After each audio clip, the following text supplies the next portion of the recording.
After taking 4 seats in Alberta in 2015 and being shut out of the province in 2019, the federal Liberals hope to reclaim 2 ridings in Alberta's capital city.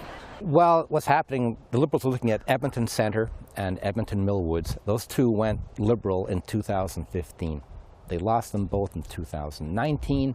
Liberals are hoping to re-win them this time around, thinking that we have a base here. People know the Liberals were, in fact, had members here. Edmonton Centre is interesting because that riding has been broken up and changed over the years. You go back to 1993, Anne McClellan won election, and she became Deputy Prime Minister under the Jean Chrétien government. And she was very well liked, very respected, but it really helped her being Deputy Prime Minister inside Liberal majority government. And whenever people realized in the city there'll be another majority Liberal government, she got re-elected. 2006, Paul Martin was leader. Things were not going well, and of course he lost, and Anne McClellan lost her seat. And I think what's happening there is that people were being very pragmatic. They were thinking, you know, she's a good MP, but she's going to be part of a majority government. But when they realized it wasn't going to be a majority government, she lost. I think this was a pragmatic response in Edmonton Centre that people will tend to vote maybe more Liberal if they think there's a majority Liberal government. Of course, the 2 Liberals lost last time, but the feeling was Trudeau wasn't doing as well. He might lose that election. This time around, if it's seen to be a majority government for the Liberals, I guess much more likely the Liberal candidates here will win, especially in Edmonton Centre. To their hotel. I'm James Cumming. I'm the candidate for Edmonton Centre, lifelong resident of Edmonton Centre. And in fact, it's a bit unusual that I am someone that's always lived in this riding, worked in this riding, raised my family in this area. And so I'm passionate about the important things that our constituents of Edmonton Centre are passionate about. And when you live in the riding, you get to know a lot of people and you get to understand what their needs and wants are. We all know that we still have to deal with this 4th wave and some of the health conditions and some of the things going on with that wave. But what is really important is you need somebody that has a plan. We've got a plan. It's over 160 pages long, so it's got plenty of detail, it's got plenty of content, and it's actually mapped out that it shows a path to the future. So that's what we need in this country. We need someone talking about the future, and that's what Erin's doing in spades, and I'll do it at every door. Well, I'm hearing from people that they didn't want an election to start with. They're unequivocally, they didn't want an election. But now that we're into one, the concerns of the residents of Edmonton Centre are much the same. They're concerned about economic recovery. You know, no matter where you live in this riding, you want a better walk of life. You want to be able to feel that you can get ahead, that you can succeed, and you can have a better walk of life. So those are the sort of things I'm hearing. And what I'm excited about is that we've actually come up with a plan that talks about the future. It talks about economic recovery. It talks about securing the economy. It talks about getting jobs. It talks about balancing the budget in 10 years. And it talks about mental health. You know, coming through this wild and crazy time with COVID, those are the sort of things I'm hearing about. So I think we're spot on the mark. Our leader, Erin O'Toole, is nailing it. He's actually talking about the things that are important for Canadians. We have to have a plan that works for all regions, all people across this country. So we did drop into Edmonton and we talked about persons with disabilities, and we came up with a comprehensive plan that I think is going to resonate for that area. But he also spoke about, again, programs that are going to help all Canadians across this country. This shouldn't be about dividing people. This should be about bringing people together. This should be about a comprehensive plan that doesn't pit people against each other. It actually brings people together. That's what Erin's been doing. I was really excited that he came to Edmonton. Edmonton's important to him, and this riding's important to him. My name is Randy Boissonnault. I'm the Liberal candidate in Edmonton Centre, and I was the Member of Parliament for Edmonton Centre from 2015 to 2019. I'm a business person, founder of Literacy Without Borders, been in Edmonton most of my life, grew up in Morinville, came to Edmonton for university at Campus Saint-Jean, and I served as the Parliamentary Secretary to the Minister of Canadian Heritage for a year and a half, and then as Justin Trudeau's Special Advisor on LGBTQ2 issues, and now I'm here contesting the 2021 election. So, like, is this your third rematch for you guys? It's absolutely the third time that the Liberals and the Conservatives are squaring off. And I can say very clearly, after having spoken with over 1,400 of my neighbors over 10 weeks of knocking on doors, that Edmontonians do not want to double down on Jason Kenney by having Erin O'Toole in Ottawa. It comes up every day. People are angry at Jason Kenney. They're angry at his handling of the pandemic, at his treatment of nurses, doctors, teachers, and perhaps soon to be public sector employees. And so people really want to send a strong message. And I've said very clearly, if you want to send a strong message to Jason Kenney, send me back to Ottawa. And the response is, where do I sign? And the issues here that come up every day are climate change, COVID supports, and how do we get out of this pandemic recovery? And then it goes very quickly to how are we making sure that we have an affordable future, so affordable housing and housing affordability. And I hear about Indigenous reconciliation.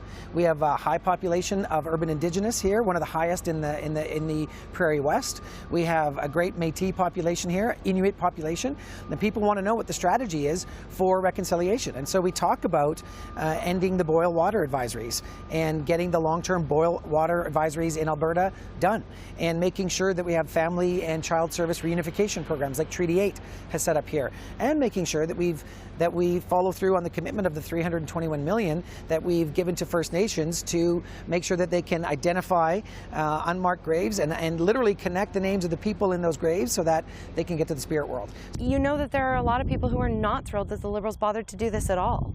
Yes, so I'm hearing that at the door, a lot of displeasure about the election being called. And I just tell people, we do not support a snap election in the middle of a pandemic while BC is on fire. It is not the right time for an election, but we don't have a choice in the matter. And the best way to show our displeasure is by winning. So we're just going to do that. So I am Heather MacKenzie. I'm the NDP candidate for Edmonton Centre. I previously worked as a public school board trustee on the Edmonton Public School Board. I currently work as the executive director of a renewable energy society. I have lived and worked in Edmonton Centre for over 12 years now, and we are here in my home neighborhood of Blatchford. Previous to this, I lived in Oliver for 10 years and also in Queen Mary Park before that. I have two objectives in this election. One is to flip this riding from blue to orange because our current member of parliament does not represent our values. I've lived and worked here for so long, and I know that my neighbors value their public health care, value their public education. They're not well represented right now in Ottawa. And the second is to hold those Liberals to a minority. I don't think we should be rewarding this snap election call with a majority. The NDP has a strong history of holding up and upholding our public health care system and public education and all those good services that we've come to rely on. We know that the Liberals lost all their seats in Alberta in the last election. We know the NDP held theirs. So we do believe that the NDP are the strategic vote here, especially in Edmonton. We've got 4 strong NDP MLAs who are currently representing Edmonton Centre provincially, and it's a very natural fit as we're working together for us to have a complementary member of parliament who can also, advocate on behalf of Edmonton Centre residents. All 3 candidates say climate change is a big issue in this riding. It's actually a driving conversation. It comes up first. We all lived through the smoke of this summer. We felt the heat wave. My house didn't cool off below 30 degrees for 7 days, day and night. And people want to know that we're serious. And I've been very straightforward with people on the doors that the Liberal Party is the only party that has the most credible plan that we can actually implement. We're serious about $170 a ton being implemented. And I've had people say it should be doubled. I've had young people say, how do I know I'm going to have a planet? How are my kids going to be able to have water and clean air? And so our plan is robust, making sure that homeowners have those kind of supports they need to renovate their homes, to make them cleaner and greener. The built environment around us also has to be cleaner and greener. And when it comes to oil sands, and when it comes to the petrochemical sector, it's really important to note that it's 20% of Canada's GDP. We're not going to replace it overnight. This is a transition. We're talking about at least 150,000 workers here in the province in that sector. And when I've talked to young people who've either been laid off or who are still in the oil and gas sector, they say to me, we know it has to change. It's a transition, and we want to, as workers, help to make that change. So when our government puts $2 billion into carbon capture and storage, that's how we can actually become Canada's leader right here in Edmonton for hydrogen development. We've come up with a great plan around climate change, and it combines that with also recognizing that there has to be an economic recovery.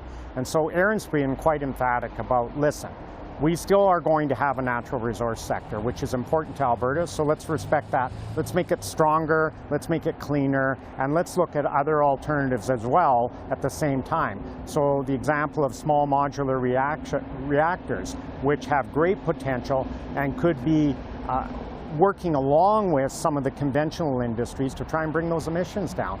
Thought out plan, it's been vetted by many organizations, solid plan, and it'll ensure that Canadians get back to work and we clean up the environment. This is a geothermal center, so Blatchford is kind of a cool new neighborhood we have here in Edmonton. It's at the old airport site, the municipal airport, and basically the long-term plan of the City of Edmonton is in about 30 years' time there are going to be 30,000 people here, all using geothermal to heat and cool their homes. So right now there are probably only, I think the last time I checked our community group, there were 36 of us, probably about 40, 45 with kids included. And so it's a small community right now, but it's growing, you know, every month we get new neighbors. And yeah, so we're all on the geothermal and many of us are also solar powered. So a lot of net zero housing in this neighborhood. Of course, we do hear about climate change on the door every day. People are smelling the smoke and living the smoke from both BC and Saskatchewan, and they're feeling the heat. And so that comes up all the time. So we're always talking about climate change and renewables and how we can, you know, work forward to a new and diversified economy here in Alberta. So we talk about that. We also talk a lot about public health care, and I don't think that would be different across the province. You know, right now our public health care system is being threatened both by COVID and by our Conservative government here in Alberta. What's important to you and to your family this election? I want the candidate will win, will help us, especially this pandemic. I work in the healthcare. I want them to focus for us, you know, especially the nurses, the working in the facility, look after our elders, to have more like fun and then look after us. It's for everybody, especially our hospital. Edmonton Center is a large riding both geographically as well as population-wise. There are more than 118,000 people in this riding. The average age is 36 years old, but there are young folks, people who are single, couples, all the way up to retirees living in different parts of this riding.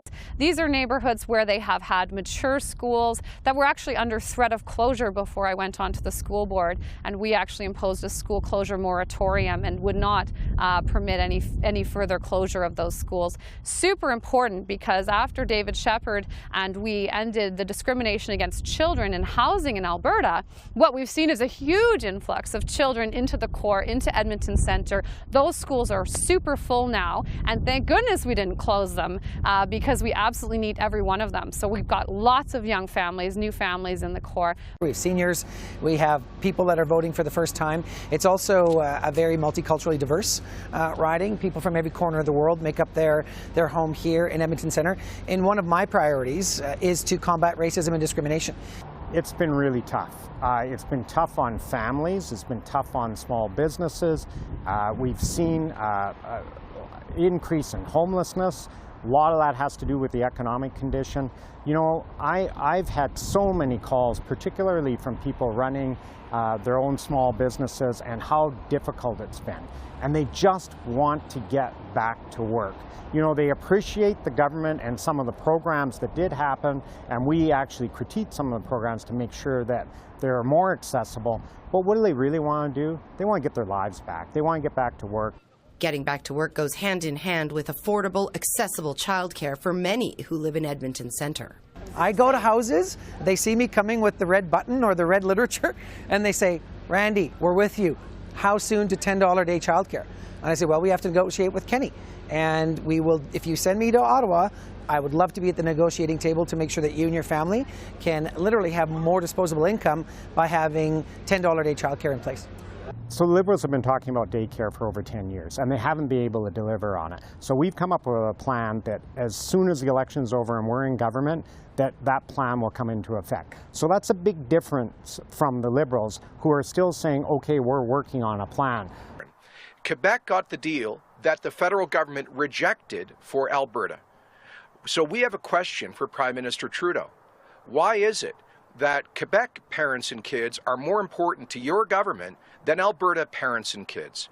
Is part of the delay, do you think, from the federal Liberals on Alberta's child care plan because of the adversarial nature of the federal and Jason Kenney's government? I actually think it's because the federal government's trying to ensure some minimum standards are in place. You can't have $12 an hour workers in early childhood development and expect people to make a living at it.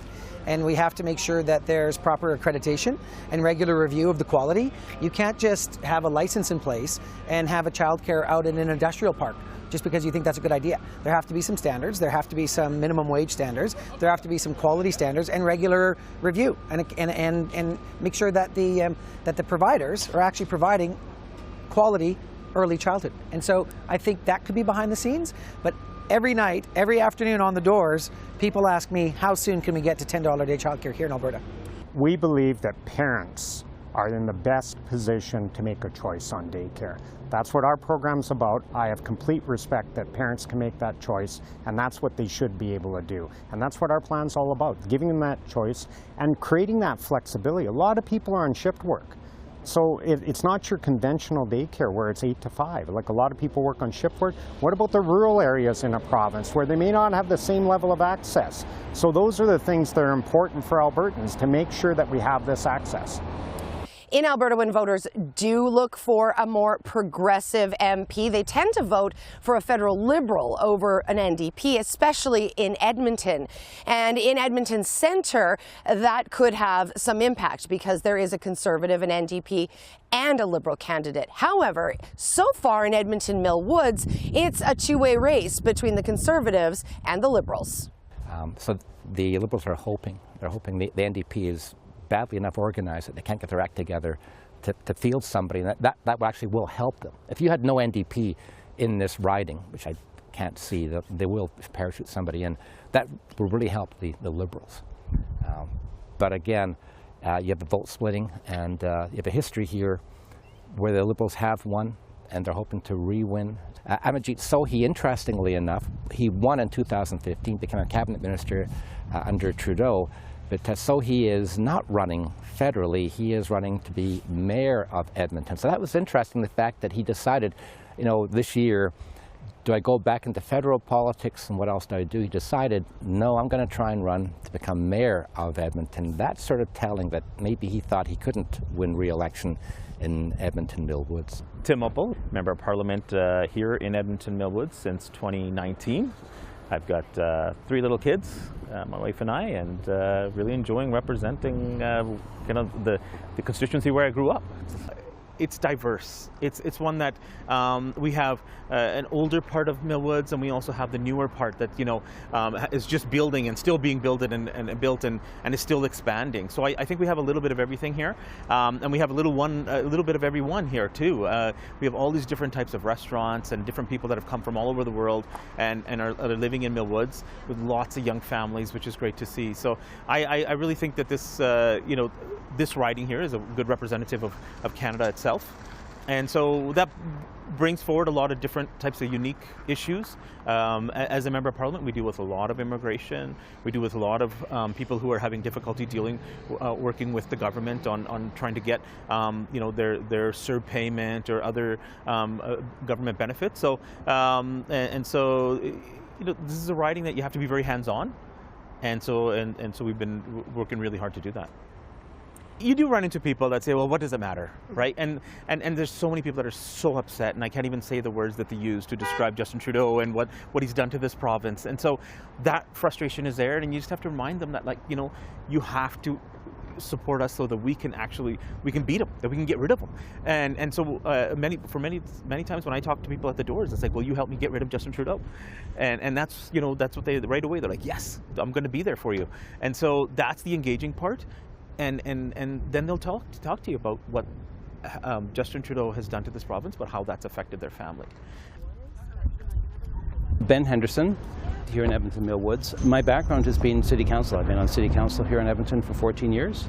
So I just sort of felt I was in a really good position to actually take that work and move it forward and step up to try and get a voice back at the government table in Ottawa, which is something that I think has been lacking for us the last few years, and it's not a criticism of Ottawa. They've tried to work really hard with us, but it's just really different when you don't have somebody who's from here with this perspective at that table there.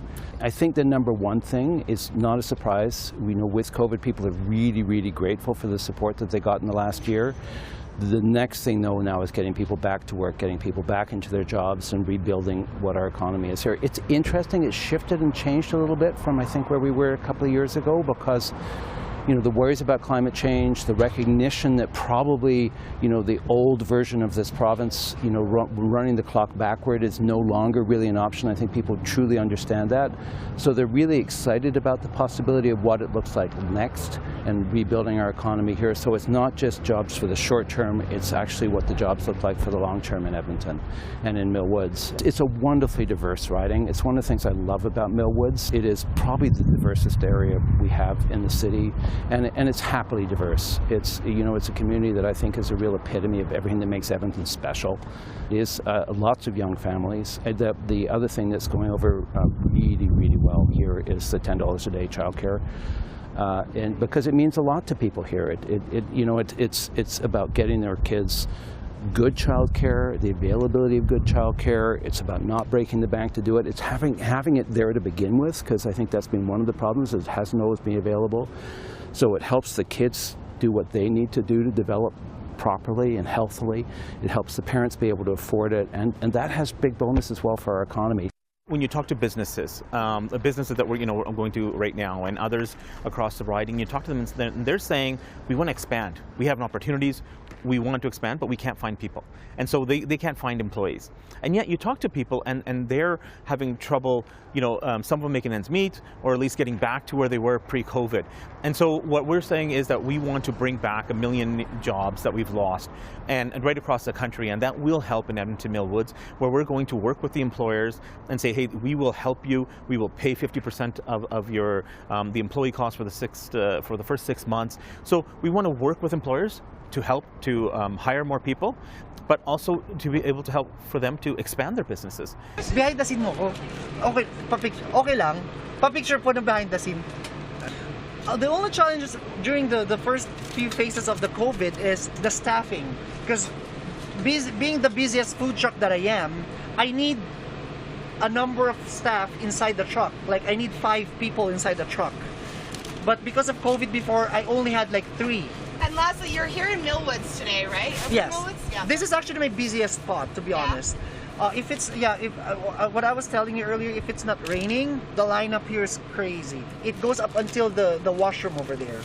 So are you always going to be in business for yourself? For me, this is the only thing that I want to do for the rest of my life, my dear. I'm a registered nurse by profession. I have master's degree in nursing, but this is the thing that I really want to do for the rest of my life.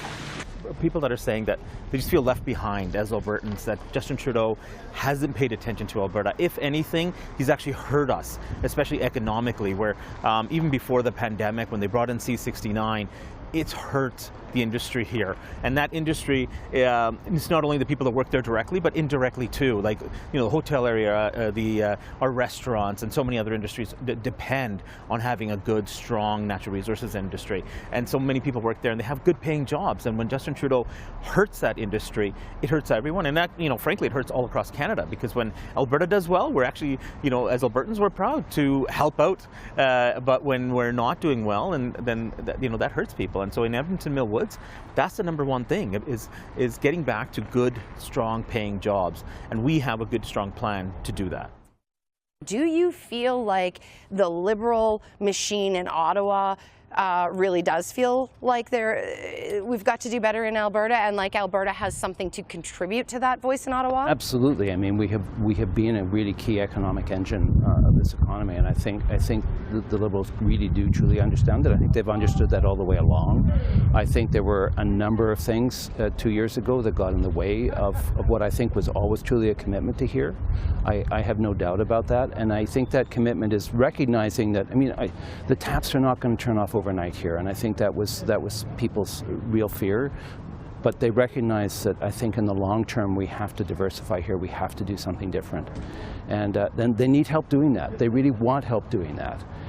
The number of people I've talked to on the doors who are saying, look, I have these skills, I have this education, I'm good at what I do, I just need help transferring that to what's going to happen next.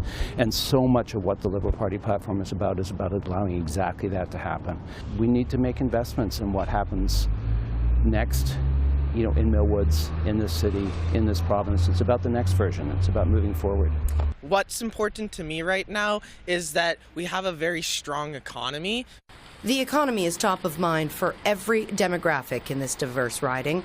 Some in this group will be voting for the first time. Others, like Julie and Gerald, aren't quite old enough. But what happens in this election will impact Gerald and his peers. Affordable housing is important to me because I also want to make sure that once I do leave my house, I can find a place that is affordable.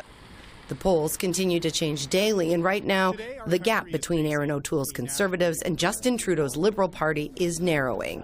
And historically, the narrower the gap, the more likely the seats are to go to the Conservative Party. If it looks like a minority government again, or Trudeau's going to lose to the Conservatives, that will really hamper the chances of Liberals winning in Alberta. So the thing is, Alberta Liberals tend to win when the whole party across the country is headed towards a majority government. Because very often, these races are not landslides for the Liberals. They tend to win by very narrow amounts. So I think if there's going to be a majority Liberal government headed this way, for Canada, that's really going to help the Liberals win seats in Alberta.